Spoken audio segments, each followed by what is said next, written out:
Bullish report आई है। खरीदारी की राय बरकरार रखी गई है और साथ ही लक्ष्य जो है 2087 के बता रहे हैं। सेविंग्स रेट में कमी से मार्जिन्स पर सुधार का भी अनुमान इस रिपोर्ट में जताया गया है।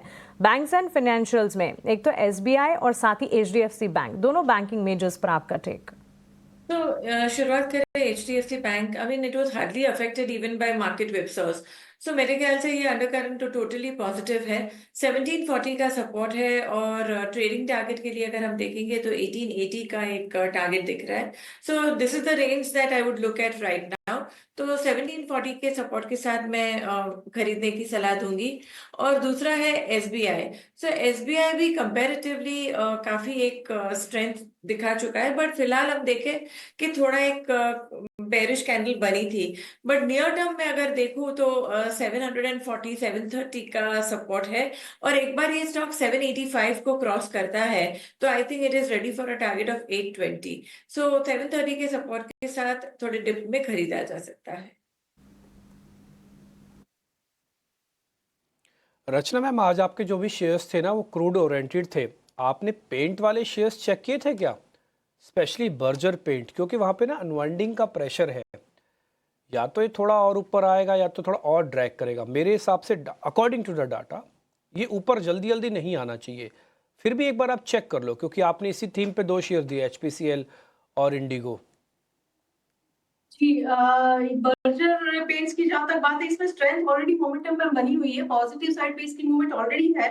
एंड मेरे हिसाब से यहाँ पे हम 530 के आसपास प्राइस में बैठे हुए हैं और ये काउंटर आगे जाके हमें इसी तरीके से अगर क्रूड का सपोर्ट इसको बना रहा, which is an input for such companies, तो ये काउंटर जब तक भी 500 के ऊपर रहेगा तो इसमें पॉजिटिविटी जो बनी है वो कंटिन्यू रहनी चाहिए और आगे जाके हम 550, 580 एंड इवन 600 को ओवर 6 months ऑफ टाइम निकालने चाहिए। ठीक है। विवेक कारवा भी हमारे साथ बने हुए हैं। विवेक सर, एक और बात बताइएगा, ये गर्मी का प्रकोप थोड़ा और भी बढ़ सकता है, अभी भी कोई वैल्यू हंटिंग करनी चाहिए या फिर ये सबको पता है गर्मी तो आ ही रही है और ये डिस्काउंटेड भी है मार्केट्स में? हम सब तो यही कहते हैं ना टीवी स्क्रीन पर, आप भी यही मानते हो कि market is a futuristic machine. ये तो जो भी खबर आने वाली होती है उसको पहले ही डिस्काउंट कर रही होती है प्राइस के अंदर। तो जितने भी गर्मी से जुड़े हुए शेयर्स हैं इन सबने गर्मी को डिस्काउंट कर लिया सर?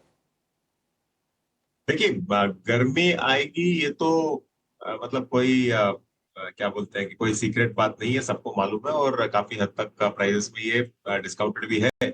लेकिन इस ऐसा हुआ है कि लकीली क्योंकि मार्केट थोड़ा सा वॉलेटाइल और डाउन साइड में है, बेरिश फेज में है, तो इसके कारण आपको जो भाव है वो नॉर्मल तरीके से कम मिल रहा है। मतलब यही समझ लीजिए कि पिछले साल अगर होता तो जो वैल्यूएशन आज आपको मिलते, इससे डबल वैल्यूएशन पे स्टॉक्स चल रहे थे। तो उदाहरण के लिए मैं बोल रहा हूँ, ये बाय रिकमेंडेशन नहीं है, लेकिन जैसे वर्लपुल 2400 जाके आज भी आपको 1800 के आजू बाजू मिल रहा है। या फिर आप बाकी कंपनीज भी देख लीजिए, सिंफनी देख लीजिए जो नॉर्थ इंडिया में काफी चलेगी गर्मियों में। तो मुझे लगता है कि यहाँ पे आपको लॉन्गर टर्म के लिए फिर भी बाई करना चाहिए। और पर्टिकुलरली जो स्टॉक आप स्क्रीन पे दिखा रहे हो, अभी रिसेंटली इसके पेरेंट ने स्टेक भारत की कंपनी में घटाया है, करीबन 55% से लेके 25%। अब क्या होगा कि वर्लपुल के पास ज्यादा क्षमता रहेगी कि वो लोग ज्यादा एक्सपेंशन कर सके और जो कैपिटल है उसको बेहतर तरीके से यूज भी कर सके। तो मुझे लगता है कि बहुत अच्छे वैल्यूएशंस पे कुछ कुछ स्टॉक्स चल रहे हैं, आपको जरूर देखना चाहिए। और लकीली क्योंकि मार्केट भी डाउन है, इसके लिए गर्मी का भाव आपको पूरी तरीके से इसमें फैक्टर्ड इन नहीं है।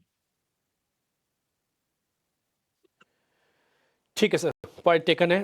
तो एक थेमेटिक है थोड़ा, इसलिए हमने आपसे पता कर लिया कि आपका इस पे व्यू पॉइंट क्या है, तो आपने अच्छे से बता भी दिया। छोटा सा ब्रेक ले रहे हैं, तुरंत लौट रहे हैं।